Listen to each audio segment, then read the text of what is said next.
so much for joining us, Reverend Fischbeck. You know Reverend Curry. What's he like? What's he going to add to the wedding?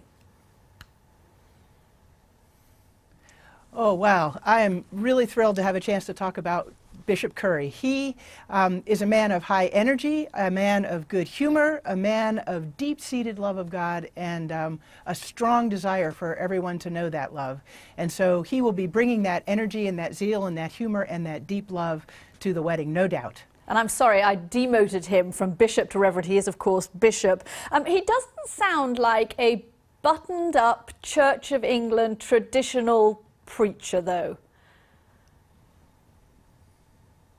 No, he is not at all buttoned up. He's very lively and very, I can't say it enough, what a loving human being he is, but also how passionate he is and how high energy he is. So he is often quite unreserved in his preaching, though he can stay very much on focus with the message he wants to give, but he's unrestrained in his movements and in his cadence, and he will definitely be heard. Right, let's get a flavour, shall we? Let's hear a little bit of one of his sermons. This is him giving his Christmas message in 2017.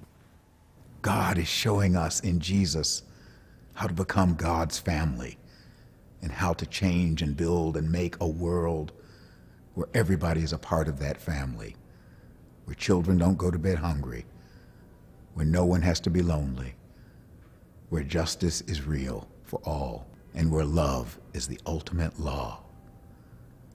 No, there's a story behind the story, and it's a story worth singing about. Goodness me, that is a treacly voice. Were he not a bishop leading the Episcopal Church, he could be an announcer, couldn't Yes. he? On one of these films, I don't know. Tell us, first of all, does it matter that he doesn't know Meghan Markle and Prince Harry?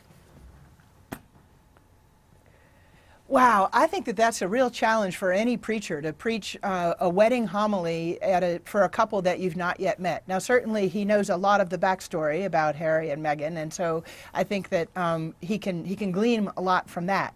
But I think that his message, I can guarantee you, his message will be about love, and one of his lines is that if it's not about love, it's not about God.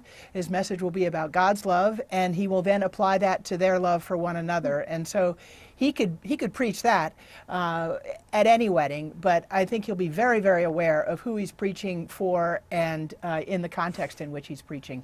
I hope very much that he gets to meet them before the actual wedding. Do you think he'll be intimidated? I mean, he is preaching before the Queen of England and 600 guests, and actually the whole country and probably the whole world as well. It could be one of the most important sermons he ever gives. I see that. I mean, in our church and in many churches in North Carolina, people are going to be hosting wedding watch parties now that Nice. Michael is going to be the preacher. You know, he's not a man who reveals intimidation because he is so centered on God and God's love, and he knows what his message is, and he's very confident in that message. I think that he will certainly be excited. I have no doubt that he'll be a little bit nervous, but I don't know that I would apply the word intimidated to Michael Curry. No, and of course he just has a confidence born of faith. Yes, and of course he will know, I presume, the Archbishop Justin Welby. I am going to share a fact with our audience, which Cathy already knows, and that is that the St George's Chapel is what we call in Britain a royal peculiar, which means that it's outside the jurisdiction of the diocese or the archdiocese, and it is in fact the Crown that looks after it. So my hunch is that the Queen has actually been consulted about this and is happy for him to lead the sermon. She must have been involved in this. I would think so. I mean, I'm an American, so I don't know, but I would think so. Yeah. Christian is English and he doesn't really know either, but he is speculating. But the reason I think that's so fascinating is because, for instance, when it comes to gay marriage, for instance, the Episcopal Church is more liberal than the Church of England, and therefore she has thought this is important to Meghan, and we're going to have the bishop here in England for the ceremony. And that is quite something, isn't it? For instance. that is quite something. There's a lot about this that's quite something. Okay, We're quick certainly question. excited. Are you going to be watching?